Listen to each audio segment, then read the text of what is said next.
So, how do you believe storytelling through acting or writing can contribute to healing and personal growth? Well, for me, my acting has been therapeutic for me, in a lot of ways, many times. For instance, back in 2022, November 1st of that year, I lost my son, my 6-year-old son. And after that, I've gone on set, I'm channeling that energy that I feel from that loss and attaching it to my performance, making my performance even more effective because I'm coming from a real place. Welcome to another episode of Breaking the Silence with Arthur, Nick, and Nicole, where you can unleash your inner voice. Breaking the Silence started with unleashing my voice, coming out of my shell. But as time passed by, the vision became more clearer. I wanted to shine the light on everyday people doing great things and be the platform for people to be themselves again, tell their stories, and heal from their scars. So I hope that you will enjoy this episode and you will continue to break the silence with me.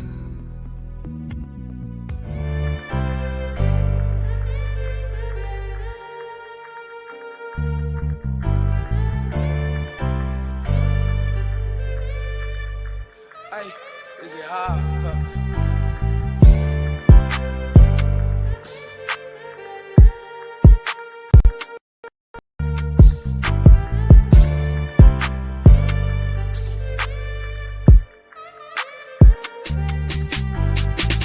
Welcome back to another episode of Breaking the Silence, where you can unleash your inner voice. I am your host, Arthur, Nick, and Nicole, and season 5 is still going with some amazing people taking things to the next level and winning. Over the past seasons, you've seen pain uncovered, new talent was discovered, and transformation has occurred. Every episode has broke the silence in some type of way, and I will continue to shine the light even in the darkness to empower people to rise to the next level. So it is time to be heard, it's time to be healed, and it's time to transform. Today's guest is Mr. Ron Godfrey. Man, when I put his name in Google, so much things pulled up. He's been everywhere interviewing with people. He's been on all types of he's been Fatal Attraction. He was on the staircase. He was on mic. He's been on a lot of different things on a lot of different areas. And he can sing, y'all. Yes, I stumbled across a video of him singing. So he is very talented. He's a multi-award winning and nominated, accredited SAG actor, producer, award-winning published author, musician, and entrepreneur. I told you he wore a lot of hats. So I'm excited about having this conversation with him today. So after this countdown, please welcome Mr. Godfrey to the Breaking the Silence platform.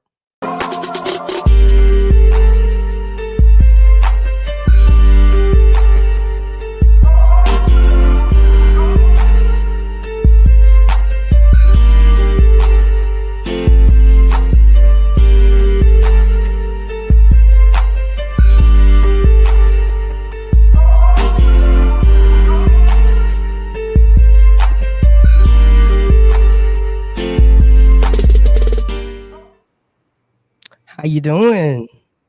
Great. How are you? I'm doing well. Thank you so much for being a guest. I'm so excited about having this conversation with you today. I'm excited about being here. So let's talk about how your journey started. Well, I said, he wears so many hats. I guess I'll talk about acting. So how Okay. did your journey start as an actor? Ah, well, true story. I was living in Alabama at the time. And, I woke up one morning and I said, I'm going to become an actor. I was sitting on the side of the bed like we normally do when we get up in the morning. I was just sitting there rubbing my head and I looked outside the window. I said, you know what? I'm going to become an actor. Didn't know where to start. I didn't know the first thing to do. So I got online and I found this website called love to act.com. And I found a stage play in Canton, Georgia, which is about a 2 hour and 10 minute ride from where I lived in Alabama. Got the audition, drove down to audition, and the audition lasted about maybe 10 minutes. And so the director says, well, you did good, and we'll give you a call. And I was like, you what? You'll give me a call? Do you understand how long it took me to get here and to be here for 10 minutes? So I'm in my mind, I'm just like going off. And so as I was about to leave the building, she calls me back to the table and she says, Ron, we're going to go ahead and give you the part. So Canton, Georgia is the birthplace of my acting career, because 4 months later, I was on stage debuting as an actor. And it just went from there. Wow. Now you just said one day I'm gonna be an actor, Mm-hmm. and then went to audition, Mm-hmm. and then got the role on the first round. Yeah. And hadn't been to any acting classes or anything. And I'll never forget, after the first show, a lady came to me and she said, I was reading your bio and it says that this is your debut. And I said, yes, ma'am. She said, well, first of all, you did wonderful. She said, and I can't tell that this is your first time. I said, really? She said, you look like you've been doing this for years. She said, you really need to be in film and TV. So 4 months later, I did my first short film. And then 5 months after that, I did my first feature film.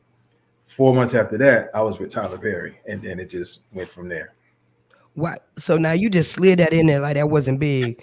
4 months later, I was with Tyler Perry, and Right. just kept right on talking. So how did that experience go for you, being able to work with Tyler Perry? You know, nowadays people may say what they will, and everybody's entitled to their opinion. But Tyler Perry is very good to work with. He has his moments where he'll laugh or chuckle or whatever like that. But when he's on that set, you have to remember Tyler Perry he writes, directs, and produces his own projects. So he's on multiple sets at different times, and so when it's time to work, it's time to work. And he wants things done the way he has it set up to be. And so, just watching him, and being around him and just soaking up all of the information that I could, because anytime I'm on set, I'm a sponge. Right. I have my ears open, my eyes open, my mouth shut, and I'm a sponge. I'm taking it all in. So working with him was really a great experience. Nice. I love it. I Yeah. love it. So what techniques do you use to fully, immerse yourself into a character? And how do you tap in to your own experiences to be authentic in these roles? Because, some people cry, think about something that happened to them in the past and have to create those tears. So how do you go about doing that? Well, I read the script, I read my character, and I have to become one with the character and see if there's any similarities between that character and me, and in some cases, I find, some similarities, so therefore it makes it easier for me to lock in and, Right. perform at my highest level. I take time and read it word for word. I may read it more than once, just to get the full essence of the character. Nice. I love it. So how do you believe storytelling through acting or writing can contribute to healing and personal growth? Well, for me, my acting has been therapeutic for me, in a lot of ways, many times. For instance, back in 2022, November 1st of that year, I lost my son, my 6-year-old son. And after that, I've gone on set, I'm channeling that energy that I feel from that loss and attaching it to my performance, making my performance even more effective because I'm coming from a real place. Right. You see what I'm saying? So Right. it one area helps the other. Even Right. though this was a bad situation, is helping me to push the character to the forefront to where it could be seen and be felt by the audience. Right. First of all, I want to say I'm sorry for your loss because I can't imagine losing one of my children and how that can affect a parent. So I want to say I'm sorry for your loss. I know Thank that you. had to be life changing. Definitely. Yes, yes, it was. And as we near that day, I start to, feel some type of way because, we're nearing November 1st. This would mark 2 years since we Wow. since we lost them. Now, through losing your son, you did create a foundation, correct? I did. Jeremiah L. Godfrey Brain Cancer Research Foundation. Right. How did that come about? And I know why you're so passionate about it, but how did that come about to say, I want to help others through him? Um, well, first of all, I took some time to think about, you know, what it was that took my son away. You know, I did my research and found out that the tumor that he had was a rare tumor, Hmm. you know. And when it grows in on the brainstem, making it impossible to be operated on, you know. And I'm like, okay, we have this research going on over here. We got this research going on over here. We found different things for all of these things. We need to try to find something for this. And come to find out, there was another child that was 3 years old, another young man that was 3 years old. I found out that he had, passed from the same thing. So I'm like, okay, we need to do something. I need to start something here. So then that's when I came up with the Jeremiah L. Godfrey Brain Cancer Research Foundation, and it's set up to aid researchers in finding a cure for this particular tumor. Wow. Some kind of way they have to find a way to get in there to dissolve that tumor to prolong the life of that child. you know. So Absolutely. it's set up to do that. And it's also set up to aid families that may need some financial help because all of the medicines that's required are not covered by insurance. So Wow. we want to help people in the memory and honor of my son. I think that is awesome. And people don't think about that, but when you experience an illness, it's bad because in that illness, it's all this medicine that they're saying that you have to take. They need this medicine, but then the insurance doesn't cover it. And now Right. you're facing all these big medical expenses in the same token of trying to save your Oh loved yeah. one's life. So that had Yes. to be difficult. So we're gonna play a snippet of one of the movies that you played in, and we're gonna Okay. be right back. All right.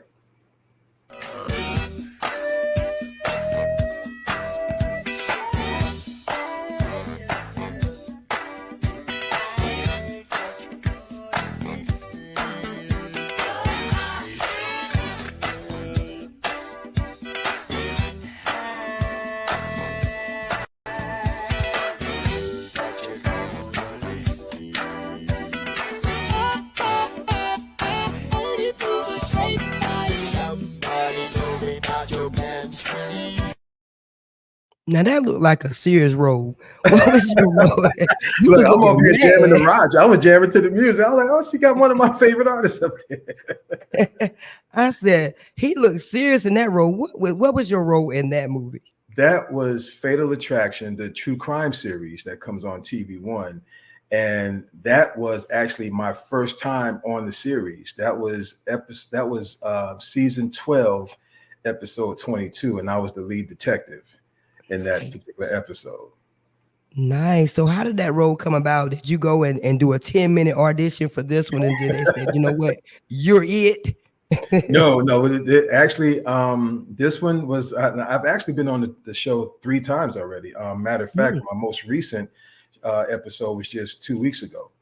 Um, So what I just submitted my picture, and I guess I fit the description, and they sent me an email saying that I was booked, and there you go. And See, and so this had to be God because you said you woke up and decided you want to be you're looking out the window and you say, mhm, I'm gonna act today. And then boom. It yeah, was in you from the beginning. You just realized it was in you because everything is just moving so swiftly for you.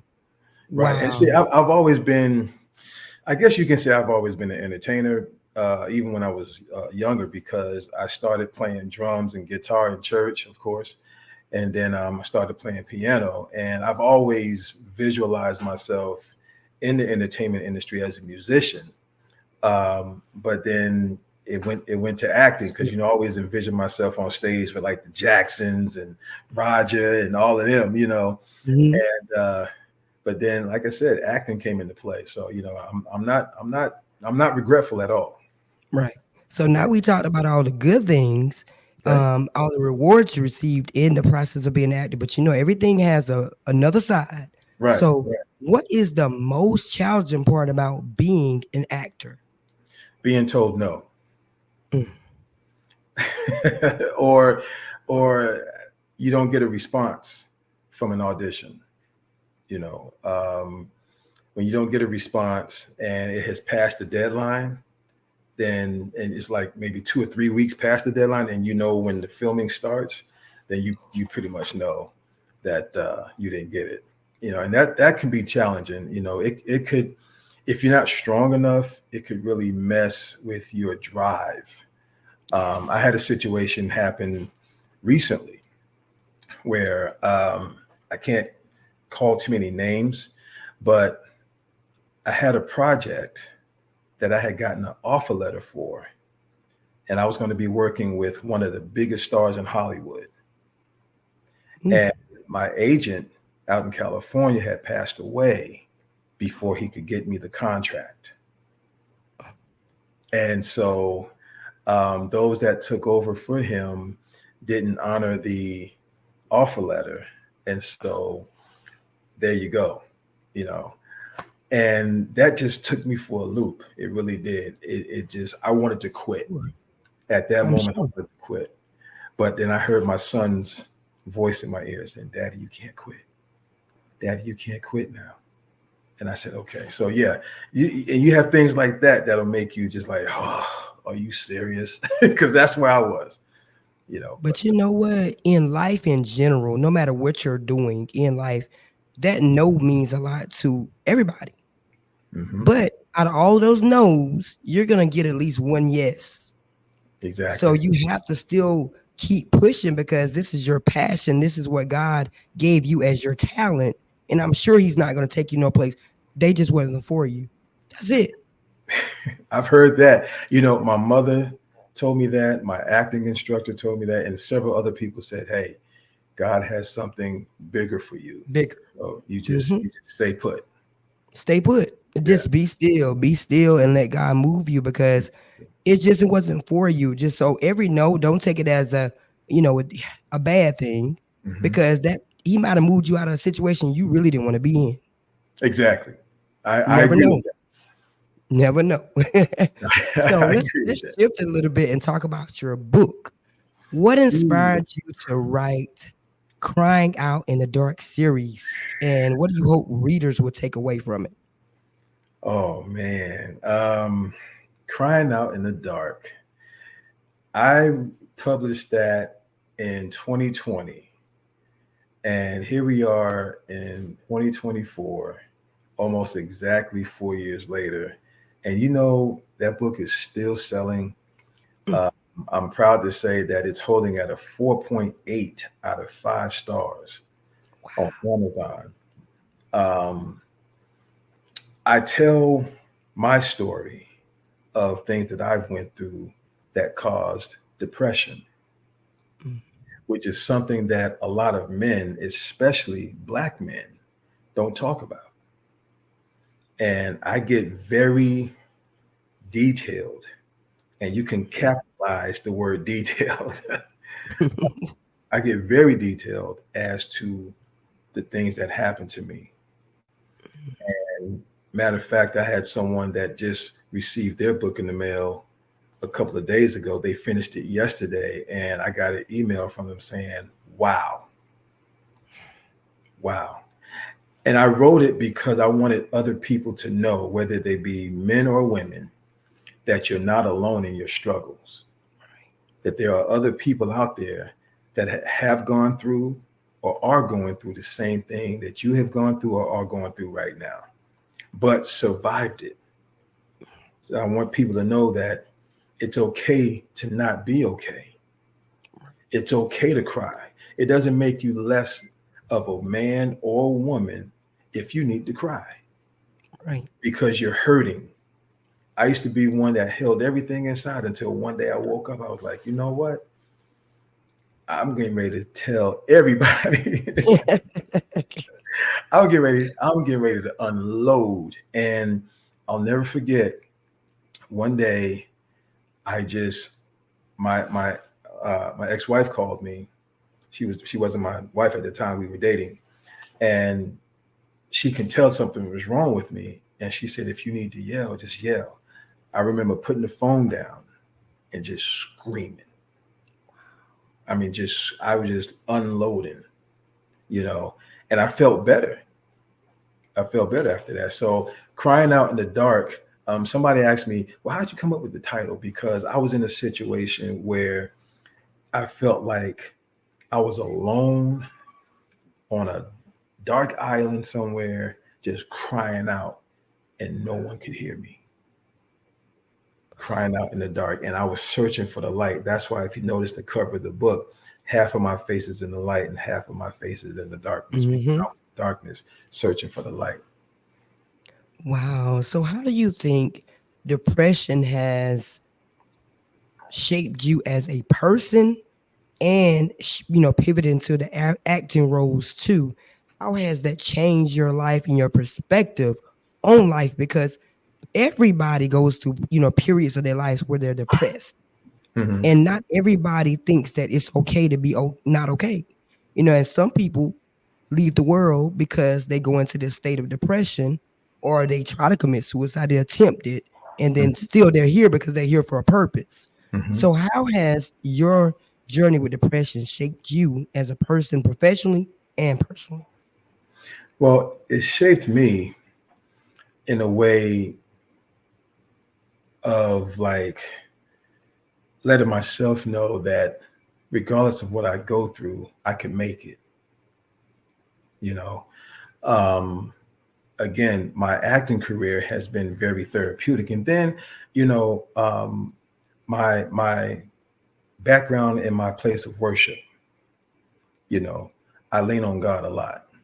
You know, and I was like, okay, Lord, it's me again.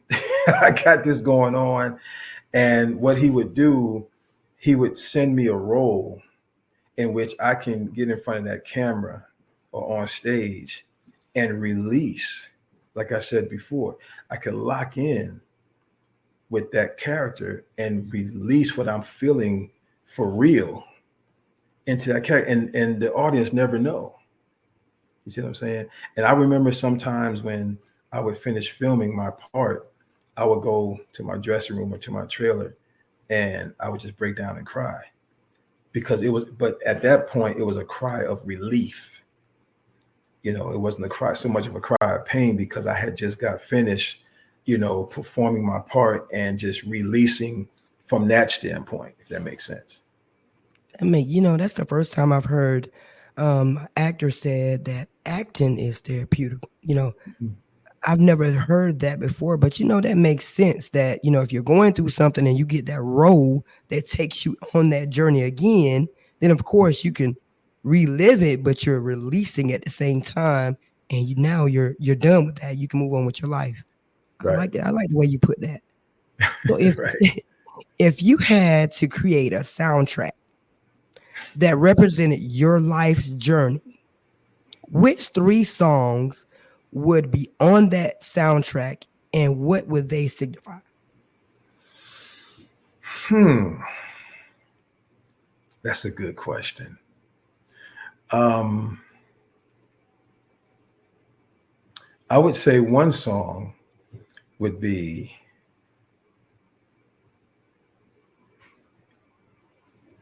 it ain't over till God says it's over. I would have to put that on there, you know. Um, I would have to put, don't stop till you get enough. Got to keep going. Keep on. That's what Michael said. Keep on with the force. Don't stop, you know. And then I have to put in there, I made it. Mm. I made it, you know, because we all have struggles, some worse than others, but we all have them. We all have them, you know, and we go through them differently, you You're know. right. And but when you get to that other side, it's just like the eagle, just like the eagle. When storms hit, eagles are able to spread their wings and fly above the storm. Other birds, they seek shelter, Mm. but that eagle is able to fly above that storm. And at some point, the eagle has to go through a regeneration process because some of the feathers on his wings have gotten old.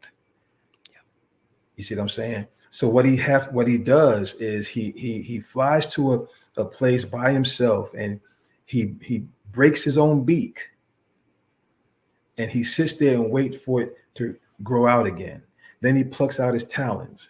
He plucks out those old feathers, and as time go by, he has fully regenerated. He has new talons, a new beak, new feathers, and he's able to last another 30 to 40 years.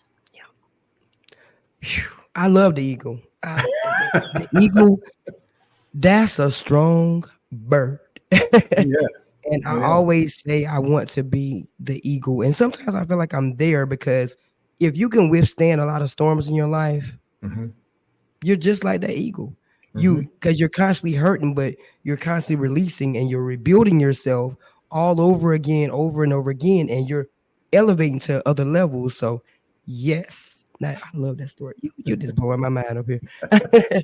So, how do you recharge your creative energy when the pressures of the industry starts to get overwhelming?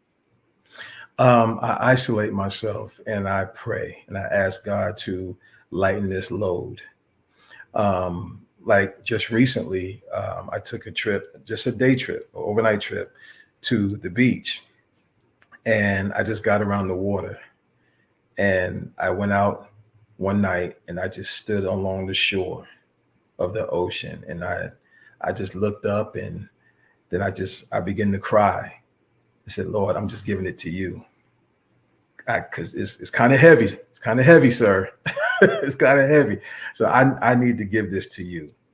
And after I did that, I came back feeling so, rejuvenated, because I released that weight. Because when you can identify that it's too heavy for you, you have to also know that God is real and God will help you. He would take that on for you. You know what I'm saying? He said, the battle is not yours, it's the Lord's. So I believe in that and I stand on that. So that's how I recharge.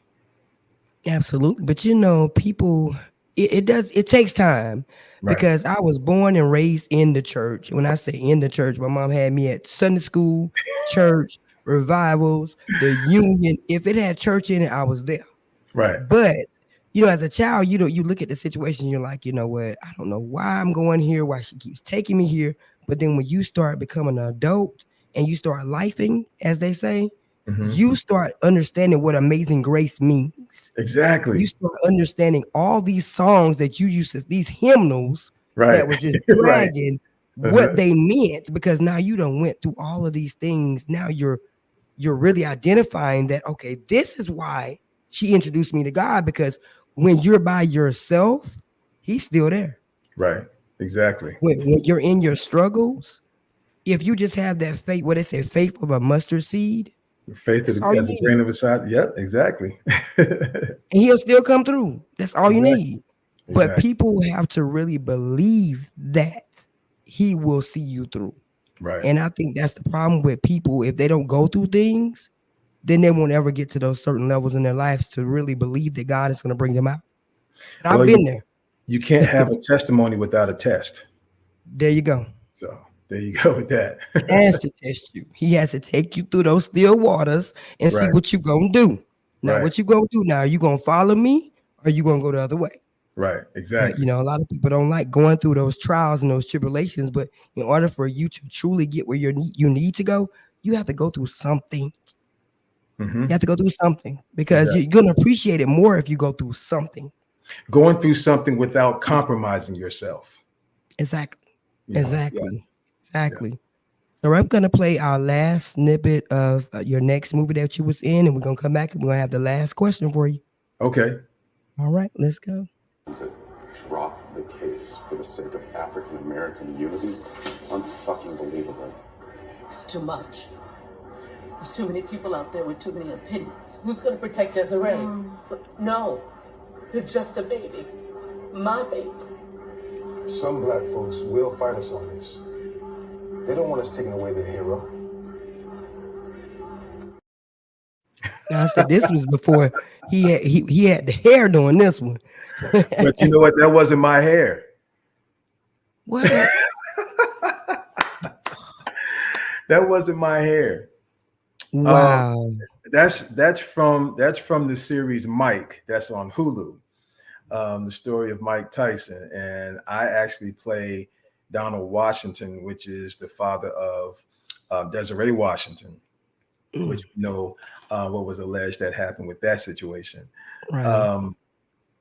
So when they showed me what he looked like, and we was in hair and makeup, and they showed me what he looked like, I was like, oh wow, so you're gonna try to make me look like that, right? And so so the thing is, what was funny, they took a Sharpie and drew me a hairline. And I was Oh like, wow. oh. And they just took pieces of hair and just glued it to my head and gave me a shape up as if I had hair. And then there you go. That's what you saw. And they added little hair particles to my mustache to make it more full. And there you go.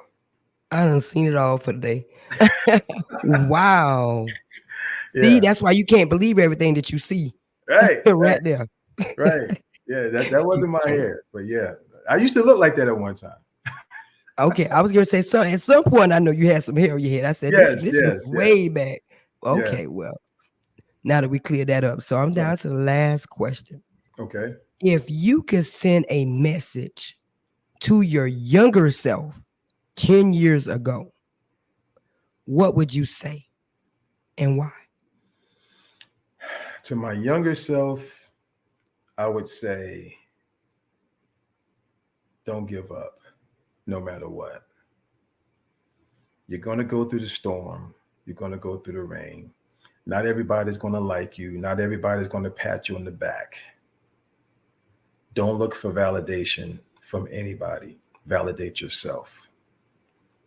And always remember that the top of one mountain is the bottom of another. So keep climbing.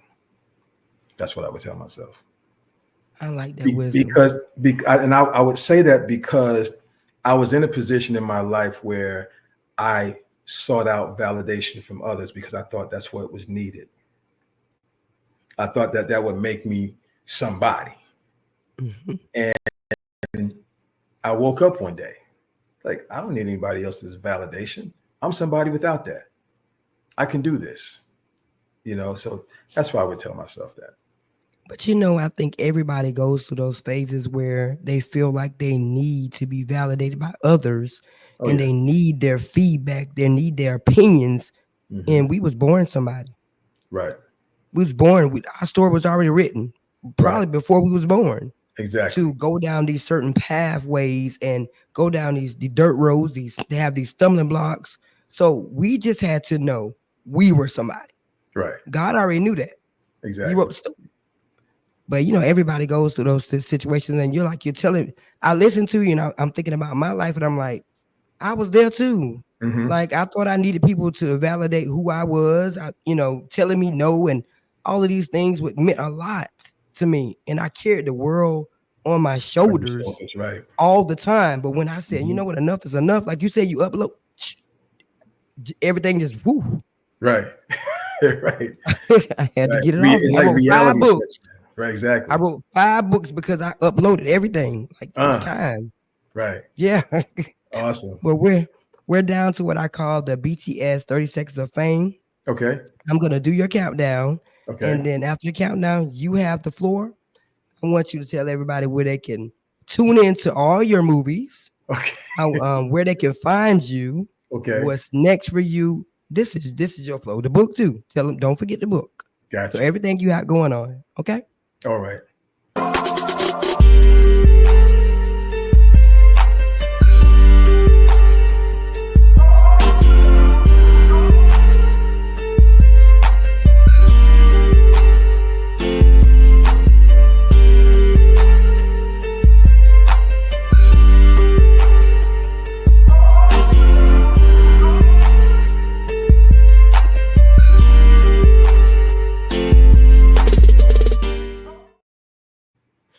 Hey guys, my name is Ron Godfrey. Listen, I had a pleasure being here and it was great.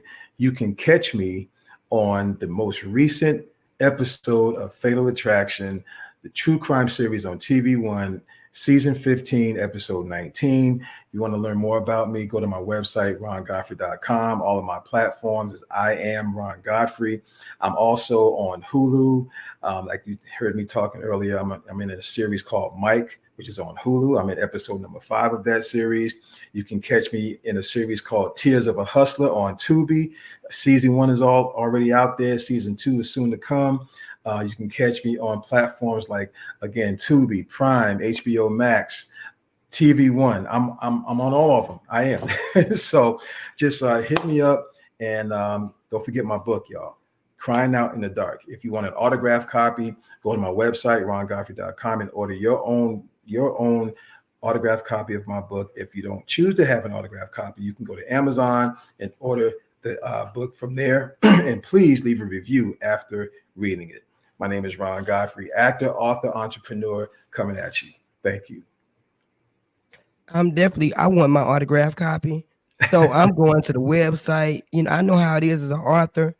Mhm. Amazon, I want you to get all your money. So I would have to go to your website and I Mhm. want your signature on it. Gotcha. So yes, I'm definitely doing that. I'm gonna go to the website as soon as we finish to see Okay. what I can get going. And I But and, thank and you. you know what I'm going to do? I'm going to ship it in the morning. Okay. Okay. I'm gonna hold you to it. I'm gonna hold you Gotcha. to that. But thank you so much for being a guest on my platform. I wish you nothing but success. You already have success written all over you anyway. Thank So you. I'll see you at the top and stay locked in. And anything that you need me to do or want me to do to share, I'm here to support you to the max. Thank you so much. I appreciate you having me. You're welcome. And thank you so much to everyone out there that's tuned into this amazing episode today. I hope that this conversation has brought you some type of insight, encouragement, and reminder that you can still achieve whatever your heart desires. As we continue to journey together, remember that your voice matters, your life matters, and no matter what you're trying to accomplish in this lifetime, you can do it. Just put God first. That's it. It's just that easy. Put God first. And so, if this episode has truly touched you, I encourage you to reflect, share, and continue to break the silence in your own life. So, until next time, be safe and do something good for somebody today.